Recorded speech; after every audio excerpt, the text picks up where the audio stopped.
नमस्कार, स्वागत है साहित्यिक झरोका चैनल पर। आज हम हिंदी व्याकरण के अंतर्गत करेंगे कारक। तो आइए जानते हैं कारक क्या है, इसके भेद कौन कौन से होते हैं। देखिए, सबसे पहले कारक के शाब्दिक अर्थ की बात करें तो कारक का शाब्दिक अर्थ क्या है? क्रिया को करने वाला। क्रिया यानी जो कार्य है, काम है, उसको करने वाला क्या कहलाता है? कारक। कारक संज्ञा अथवा सर्वनाम को क्रिया के साथ जोड़ते हैं, क्योंकि क्रिया किसके द्वारा की जाती है? या तो संज्ञा के द्वारा या सर्वनाम के द्वारा, और इन दोनों से क्रिया को जोड़ने का काम कौन करते हैं?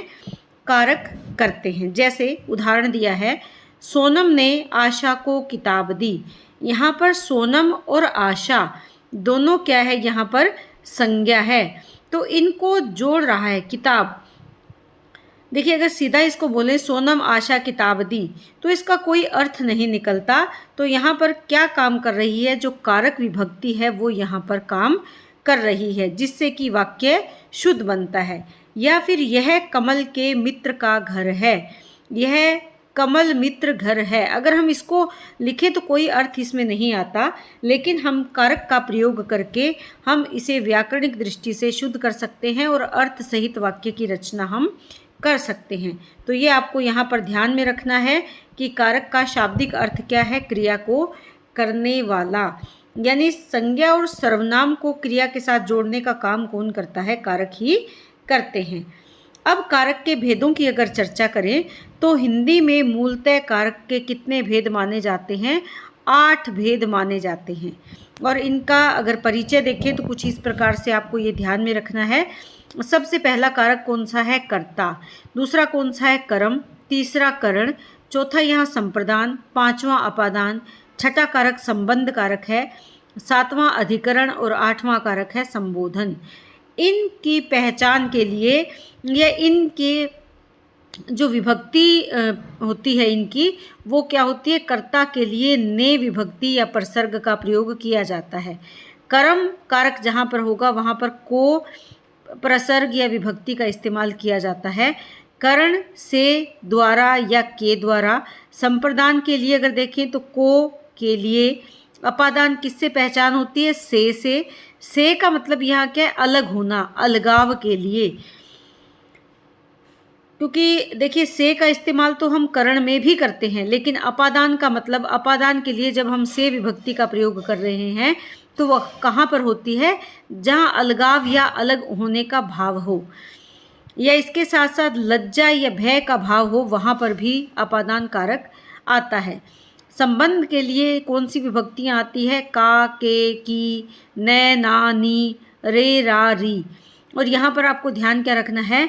क्रिया से भिन्न दो पदों के बीच में संबंध स्थापित करता है। अधिकरण कारक की विभक्ति क्या है? में और पर। यहाँ ये कहाँ पर आता है? क्रिया जहाँ और जब हो उसके बारे में बताने के लिए किसका प्रयोग होता है? अधिकरण की विभक्ति का प्रयोग या अधिकरण कारक का इस्तेमाल किया जाता है। संबोधन के लिए हे, अरे, यहाँ पर कर्ता के लिए विशेष संबोधन रूप भी होता है। देखिए, यहाँ आपको ये ध्यान में रखना है कि कारक कौन सा है और कौन से कारक के लिए किस विभक्ति का प्रयोग होगा। इसके स्पष्टीकरण के लिए अगर हम यहाँ पर बात करें तो जैसे ने विभक्ति जहाँ पर होगी, जो क्रिया को करने वाला हो। कर्ता कारक क्या है?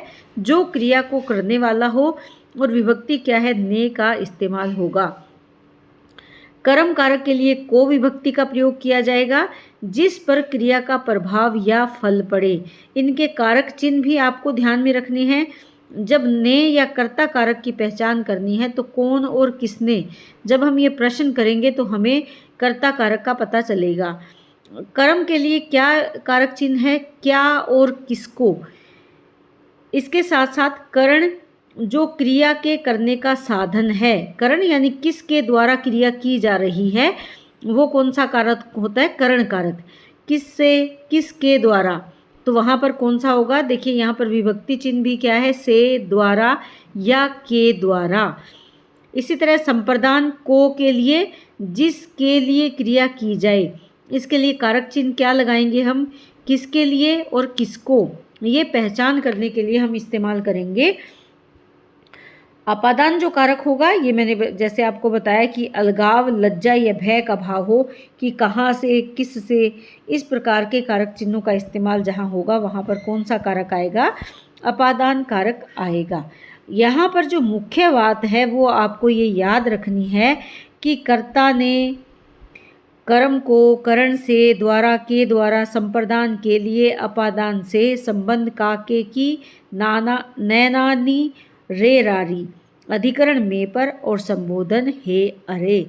जब आप इसको 2-3 बार बोलेंगे तो आपको ये सारी चीज़ें आसानी से याद हो जाएगी। तो आपको ये बातें याद रखना बहुत ज़रूरी है। जब इनको याद कर लोगे तो ये पहचान आसान हो जाएगी। अब आगे देखते हैं, सबसे पहला कारक कौन सा है? कर्ता कारक। आज इसी के बारे में जानेंगे। देखिए, जो वाक्य में कार्य करता है उसे क्या कहते हैं? कर्ता यानी करने वाला। अर्थात वाक्य के जिस रूप से क्रिया को करने वाले का पता चले उसे क्या कहते हैं? कर्ता कहते हैं। और दूसरे शब्द में अगर बात करें तो क्रिया का करने वाला कर्ता कहलाता है या क्रिया को करने वाला कर्ता कहलाता है। इसकी विभक्ति या पहचान किससे होती है? जहाँ पर ने का इस्तेमाल हो। किसने किया, इस किस का प्रश्न हमें मिल जाता है, जैसे राम ने किया, तो किसने किया? कर्ता की पहचान कौन करवा रहा है? ने यानी राम ने किया, तो वहाँ पर क्या आएगा? ने विभक्ति का इस्तेमाल होगा। अब अगर ने विभक्ति की अगर हम बात करें तो ने विभक्ति का प्रयोग भूतकाल की क्रिया में किया जाता है। ये बात आपको ध्यान में रखनी है कि ने विभक्ति कहाँ पर आती है? वो भूतकाल में प्रयोग किया जाता है। कर्ता स्वतंत्र होता है और कर्ता कारक में ने विभक्ति का लोप भी होता है। ये छोटी छोटी बातें आपको ध्यान में रखनी हैं। ने चिन्ह का वर्तमान काल और भविष्य काल में प्रयोग नहीं होता। इसका कहाँ प्रयोग होता है? सकर्मक धातुओं के साथ और भूतकाल में इसका प्रयोग किया जाता है। वर्तमान काल और भविष्य काल में, जहाँ पर भी वाक्य में वर्तमान काल और भविष्य काल की बात की जा रही है वहाँ पर इसका प्रयोग नहीं होता। कहाँ पर होता है? सकर्मक धातुओं के साथ भूतकाल में प्रयोग होता है। कुछ उदाहरण मैंने यहाँ दिए हैं, जैसे राम ने रावण को मारा। कौन सा काल है? यहाँ पर भूतकाल है। कर्ता यहाँ पर कौन है? रावण है, राम है। राम ने किसको मारा? रावण को मारा। तो इन दोनों के संबंध में ने विभक्ति क्या काम कर रही है? ने विभक्ति ही हमें बता रही है कि यहाँ पर कर्ता कौन है? राम है। तो यहाँ पर ने विभक्ति, तो यहाँ कौन सा कारक आएगा? कर्ता कारक है। किसमें? ने विभक्ति के कारण। लड़की स्कूल जाती है। देखिए, लड़की स्कूल जाती है, यहाँ पर अगर हम देखें तो लड़की स्कूल जा रही है तो वर्तमान काल है, लेकिन ने विभक्ति का प्रयोग यहाँ पर नहीं हुआ। यानी ने विभक्ति का प्रयोग कहाँ नहीं होगा? वर्तमान काल में नहीं होगा और भविष्य काल में नहीं होगा। तो ये उदाहरण है।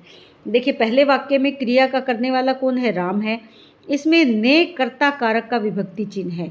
ने जो यहाँ पर आया है ये किसका विभक्ति चिन्ह है? कर्ता कारक का। इस वाक्य में मारा भूतकाल की क्रिया है और ने का प्रयोग कहाँ होता है? भूतकाल में होता है। दूसरे वाक्य में देखें तो वर्तमान काल की क्रिया का कर्ता कौन है? लड़की, क्योंकि स्कूल कौन जा रही है? लड़की जा रही है। तो इसमें ने विभक्ति का प्रयोग यहाँ पर इसलिए नहीं हुआ क्योंकि लड़की वर्तमान समय में स्कूल जा रही है। कुछ और उदाहरण देखते हैं, जैसे देखिए, बालक खाना खाता है। इसमें देखें तो वर्तमान समय की बात चल रही है तो ने विभक्ति यानी परसर्ग रहित है। परसर्ग यानी विभक्ति रहित है, और विभक्ति अगर ये भूतकाल होता तो बालक ने खाना खाया, तो क्या होता है? भूतकाल में विभक्ति आ जाती है, लेकिन वर्तमान काल की बात चल रही है तो यहाँ पर विभक्ति नहीं है।